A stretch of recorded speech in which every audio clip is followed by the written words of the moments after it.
Okay. Hello everyone and welcome to the Battle of the Lions as Greenville hosts Ennis tonight here at TA Cotton Ford Stadium.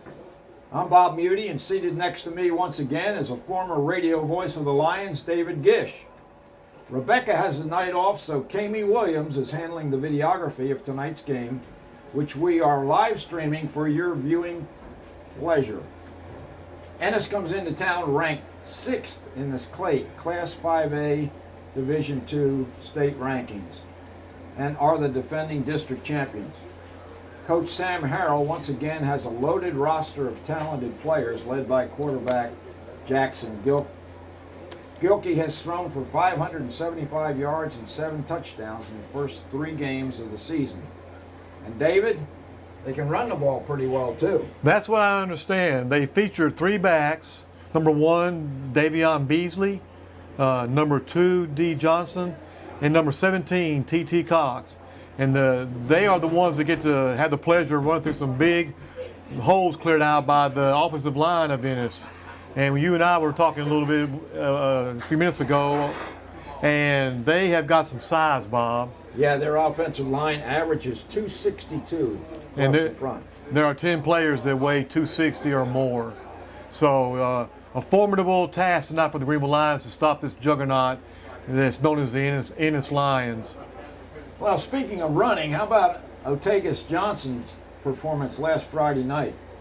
OJ ran for 208 yards and 3 touchdowns against Carrollton Ranchview, including an 82-yard dash.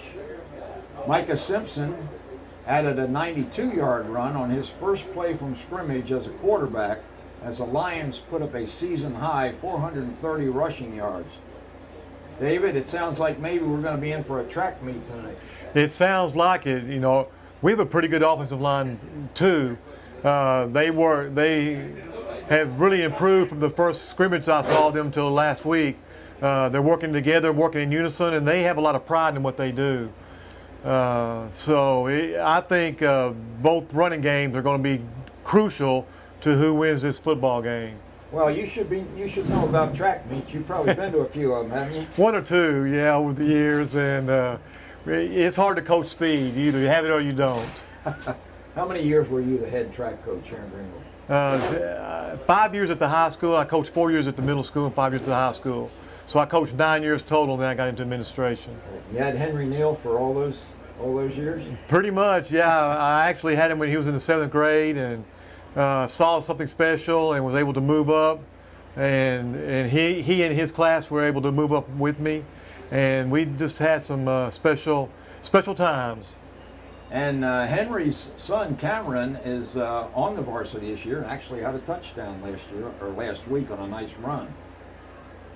Let's talk a little. Yeah, go ahead. I was going to say he really looked good.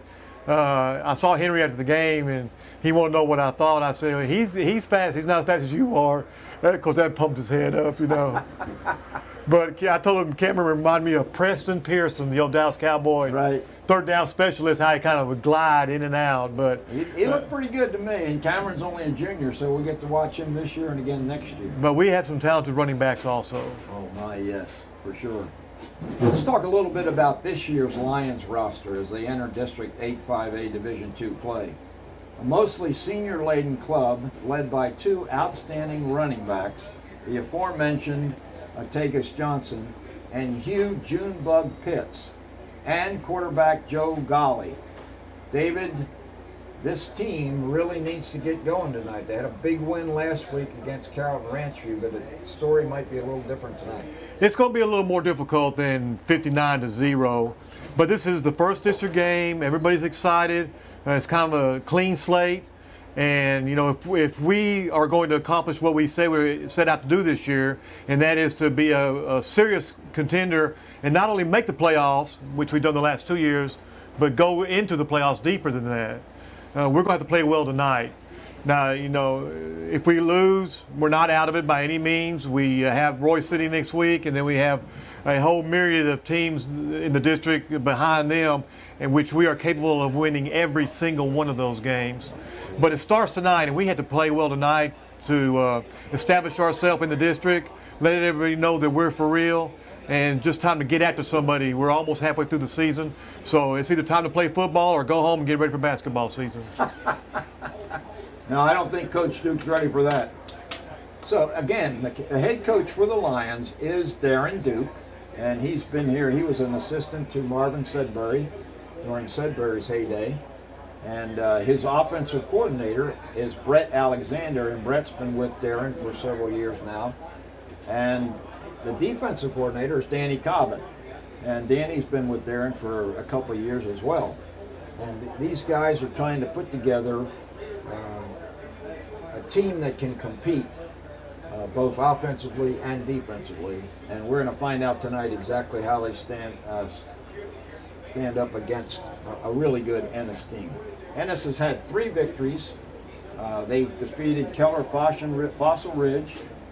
They've defeated Red Oak, and last week in overtime they beat Waxahachie 22-21. Must have been quite a game.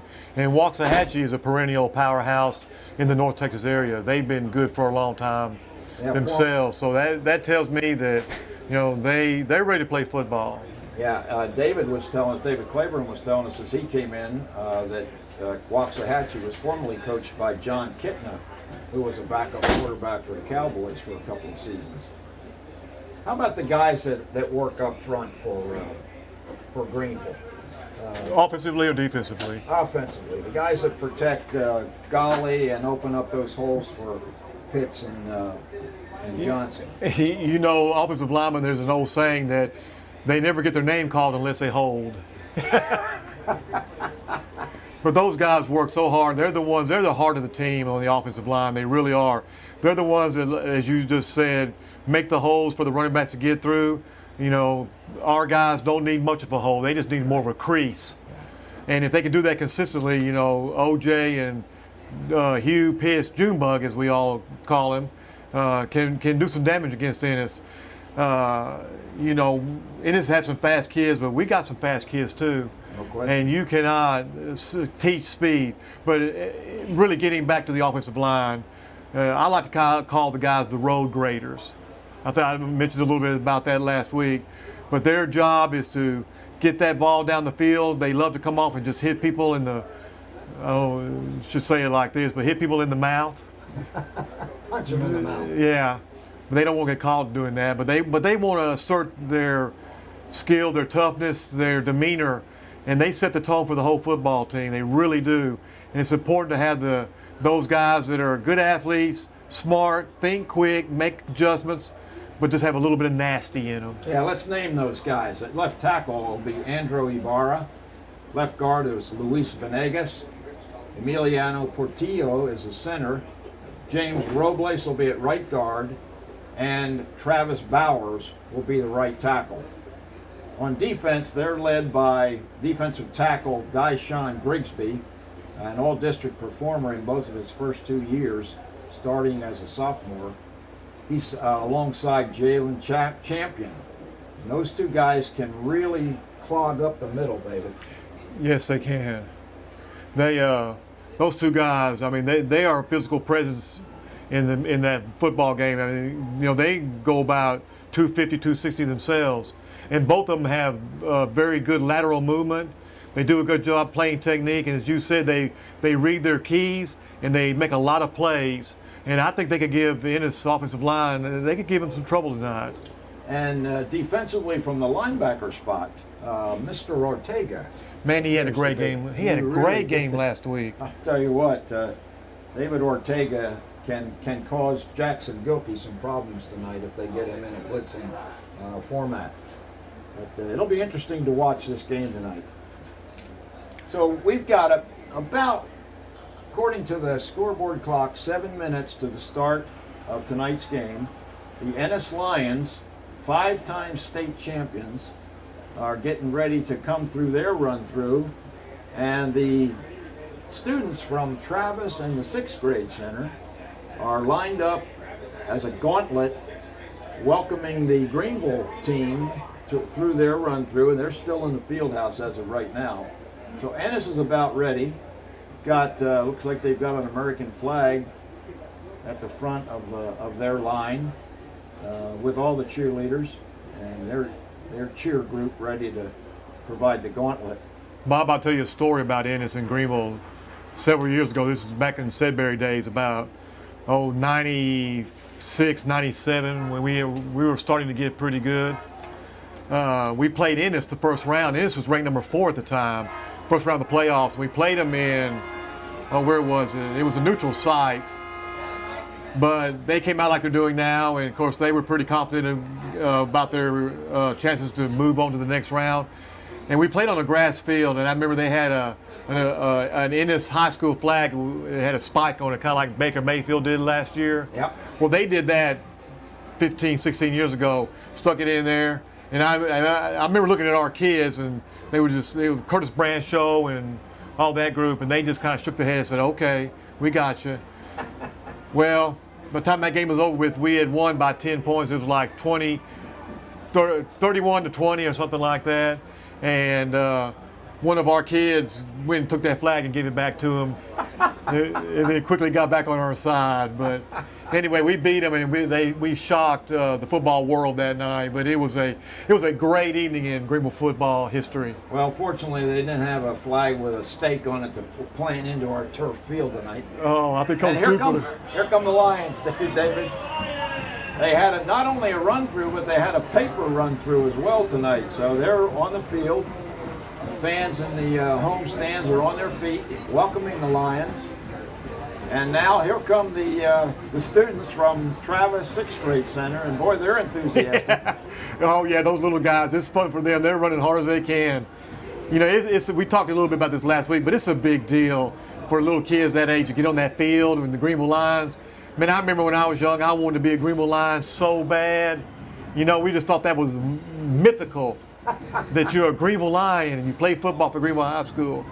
And it's good to see those kids still have that same energy about them that we felt years and years ago. And this is such a beautiful facility with the turf field and the big red circle in the middle with the white G. And those kids, you know, they don't get a chance to be down on the field, you know, maybe once or twice in their life, unless they go on to play football or become a cheerleader or a flash, yeah, or a band member.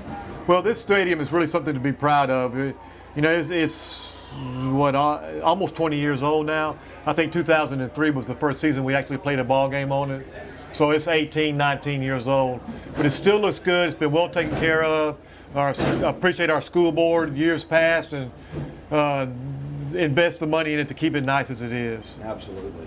Well, that junior NROTC cadets are approaching midfield, so we're going to take a break for our national anthem.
Play ball.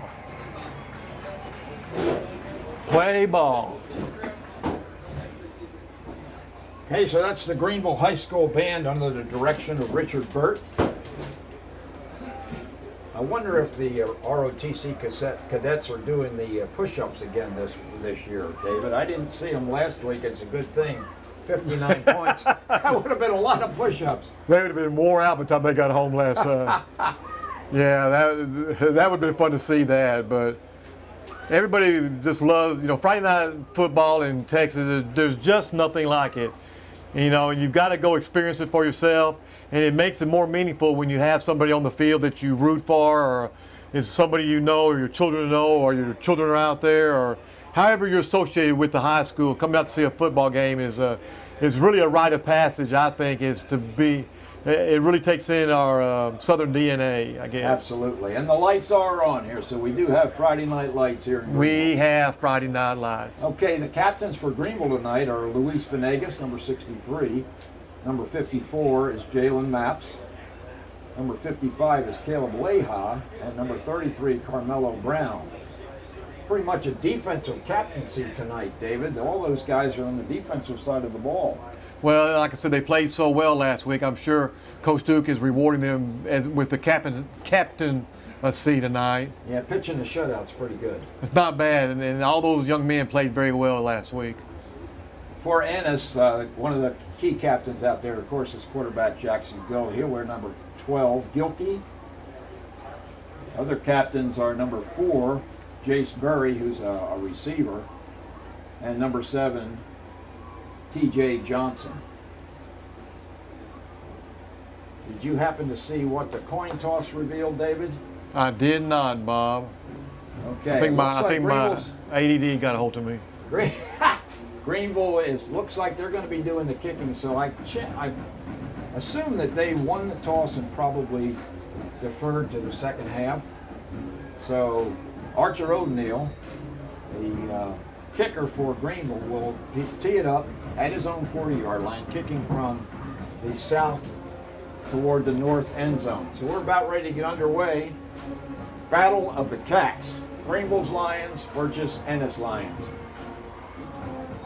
It's a pop-over kick, and it goes out of bounds. Actually, it's taken right before the receiver stepped out of bounds, right at the 24-yard line. So nice effort by O'Neill. Very good kick by O'Neill. The receiver on Ennis should have just let that go. They'd have gotten the ball on the 35-yard line, but he decided to field it, and they're marking it right at the 25 of Ennis. Yeah, that was Ethan Rodriguez on the reception. So Jackson Gilkey leads the Lions offense out onto the field. Once again, they've spotted the ball now at the 25-yard line. I guess that just makes it a little bit easier, David. I guess it does. Easier for the guys on the sticks.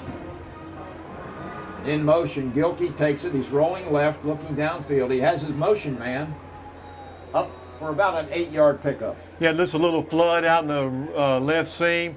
Greenville's defender was out there, kind of chipped him, kind of knocked him off his route, but it wasn't enough to deter him. It was a nice pickup of 8 yards for the Ennis Lions. That receiver was Grayson Harris, David. He is a freshman. That's amazing.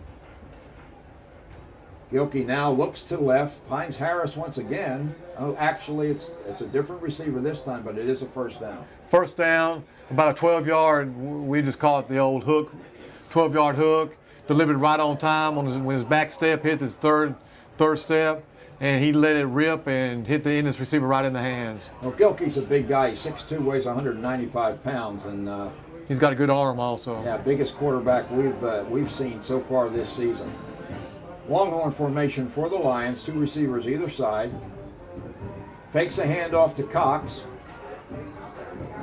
Good job by the Greenville defense. Excellent defense that time. Quick little flare pass out to the right. Yeah, they call that the slip screen. University of Tennessee made that famous several years ago.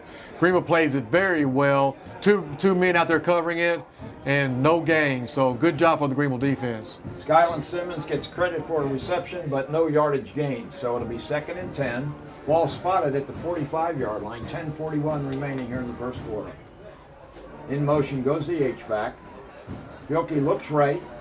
Finds Simmons once again for another short gain before Micah Simpson wraps him up.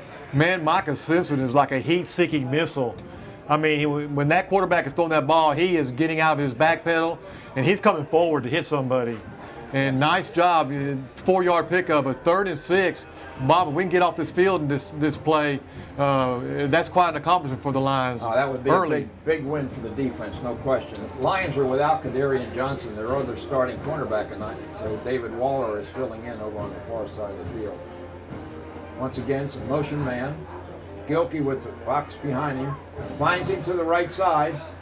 He's pushed out of bounds very close to first down yardage. Yeah, number 17, TJ Cox, catches a pass in the flat on the right side, was able to get the corner and turn it up for about a 12-yard pickup. So first down. So Ennis moving the ball pretty smartly thus far. They haven't tried to run it much. Every play so far has been a pass. Every play is a pass. 2 play actions and several dropbacks. All right, 1st and 10, ball spotted at the Greenville 44-yard line. This is going to move the Ennis Lions backwards. He hadn't given an indication of what it is, but he's walked off the 10 yards.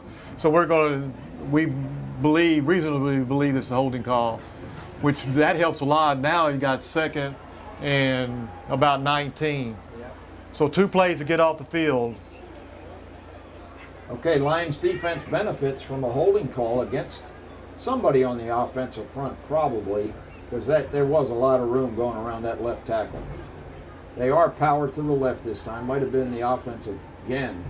Quick pass out here. Nice one-handed reception by Simmons, and Simpson is all over him right away. I'm telling you, that young man, number 13, from Ennis, and he's kind of a junior.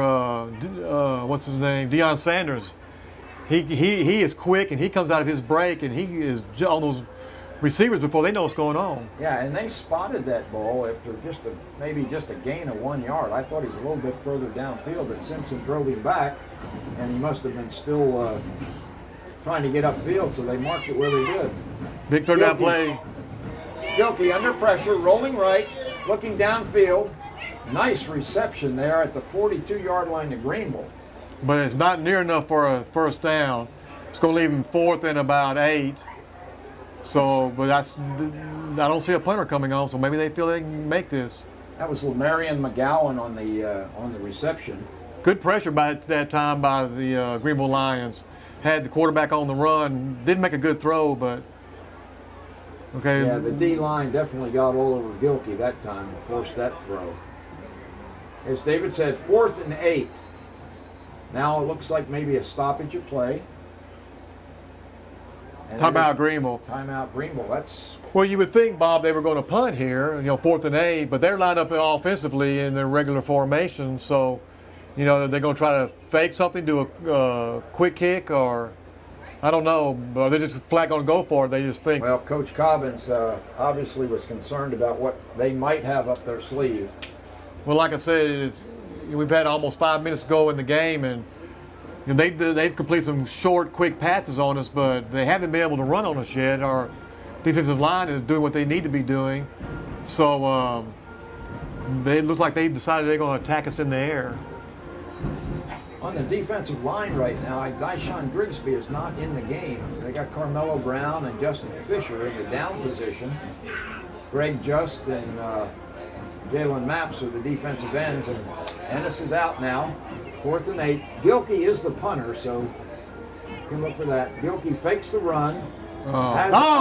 Dropped it. Had the man, and the reception was just dropped. Quarterback, where's number 6? Next to him is O.J. Johnson. Handoff to Johnson, coming left, and he puts his head down and forces his way ahead for about 3 yards. About 3-yard gain. Ran to the short side of the field. Not bad blocking by the Lions. It is pretty quick on defense. They got a lot of smaller guys, but they're very quick, very fast.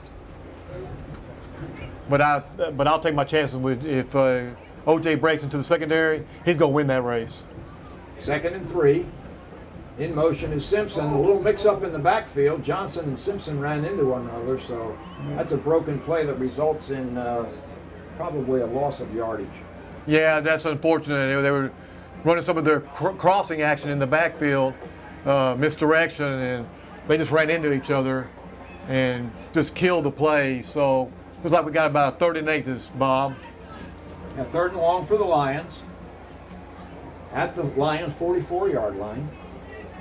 Look for a pass from Golly this time. He may be looking for his favorite receiver, Zy Tyson.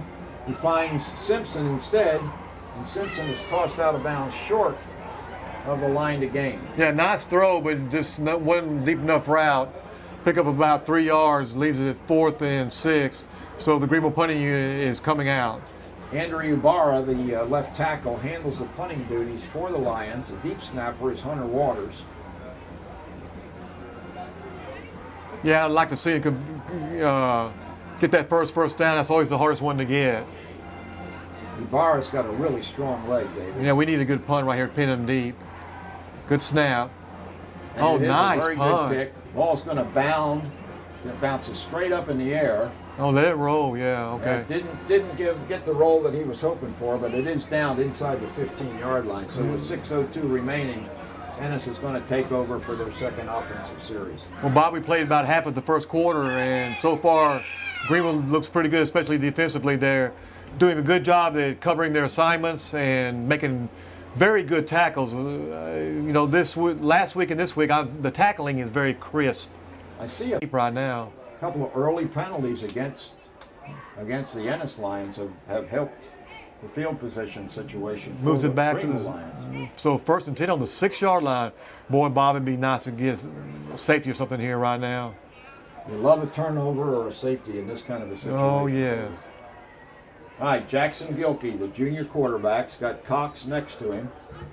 2 receivers left and single receiver to the right. A little reverse action. That might be Grayson Harris. Good job, Greenville And defense. he's Lost it thrown too. for a loss.